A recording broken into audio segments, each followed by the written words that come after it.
What's up, gamers? It's your boy. Launchpad 1412. Excited to be back with some Madden 23. I want to say 22 so bad. Still. Madden 23 gameplay here. We got an online ranked match versus a random opponent.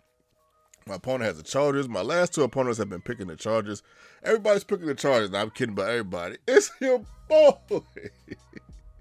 The boy Zaz Jones, man. He had a heck of a game. My goodness, man. Over 100 yards. Couple TDs, man. He was an absolute monster. The next TD he's going to score is just going to be insane. So we're going up against this guy.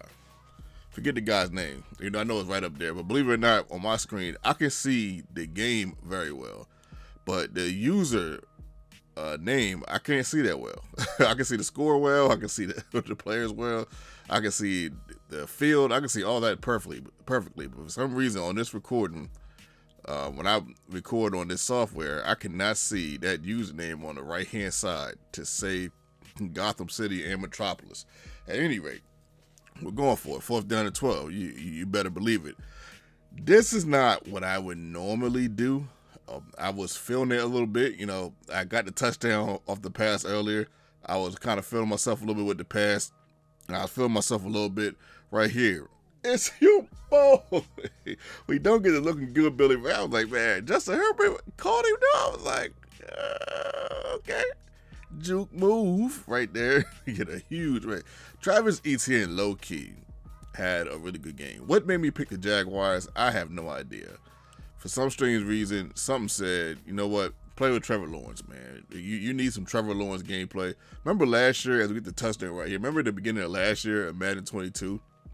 I can actually say 22 for a reason now. Madden 22, where everybody was picking the Jaguars in the beginning because they wanted to play with Trevor Lawrence. It seemed like everybody I was playing against had the Jaguars. I'm like, man, y'all funny for this. But I understood at the same time. Play action fake.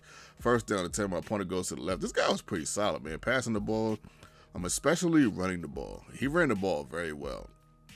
And I'm definitely, he definitely hit the holes well. He definitely... I can't think of one pass that he threw that was bad off top of the head. I'll show you guys this run, because we almost ran it back. That was a nice run going into the second half. I'm trying to think of, I can't think of off top of the head.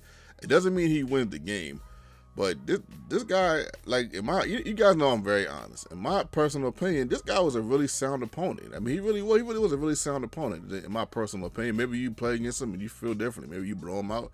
I don't know, but to me, just playing this one game, he was pretty sound. But anyway, 14-14 at the half. This is a good ball, very good ball game. I meant to tell you guys that at the beginning. Not a classic, but very good, man. Somebody get him. Nobody gets him, and he goes all the way to the Baja. I'm like, oh my goodness, he pulled a me on me right there. I don't know what it is, but for some strange reason, these last couple years, I've been able to get some good runs on the inside zone. I don't know what it won't matter with Mutt, Rags. For some strange reason, I would get some good runs. I should have went to the tight end on that play. He was actually kind of open. But I thought I saw the blitz coming, so I got up out of there quick. Sometimes I don't measure that right. I can't say I don't time it right, but I don't measure that situation right. Because the problem with that play, this is going to sound kind of funny. The problem with that play is it's too open. It's my man beater, but it doesn't mean it beats it every time. It's one of my man beaters. I got a couple of them. He goes over the middle. Man, look at these crisp passes, man. I mean, this guy just wasn't. This guy was not playing. This guy was. He wasn't. Okay, I did think of a pass that he messed up, but he did throw an interception. Yeah, so he did throw a pick earlier. Yep, you're right. I know somebody probably thinking like, man, he threw a pick earlier though. 28-17. 1st down to Tim, go over the middle. Check out this next play, man. Good catch by Christian Kirk, but better catch by Zaz Jones. Look at this right here. It's your boy. Nice hands, man. Good hands to keep us in the game. We go for 2 right here, but that blitz was too powerful on that play. That's my one Achilles heel, man. That's my one Achilles heel. A really good blitz. We go for the onside kick. We don't get it, and this is going to be a wrap. This is going to be the game. But shout out to my opponent, man. This guy actually played a really sound game.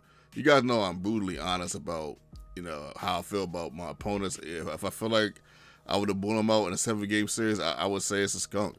But if not, I would say it's not. I don't think that would be the case with this opponent. Now, granted, the Jaguars are pretty easy to run on because he did, to me, he did what he was supposed to do. You got to feed Eckler when you're playing with the Chargers, especially in Madden form. You got to give it to him, man. I think he gave it to him almost 20 times, maybe a little bit over 20 times. He gave it to Eckler a lot. Pass it to him a little bit here and there, but as far as rushing the ball, hearing with Eckler a lot, and that's what you should do. He is a star on the team, him and Herbert. I mean, you do got Mike Williams and Keenan Allen, but I think Eckler is offensively maybe the biggest star on the team. Maybe I think you can argue that. But I actually had a better QB rating than him. It didn't seem like it. It seemed like, well, yeah, I mean, yeah, I got 2 touchdowns, so yeah, I guess that makes sense. And sometimes those QB ratings, man, I don't even know what to think of it. Your boy.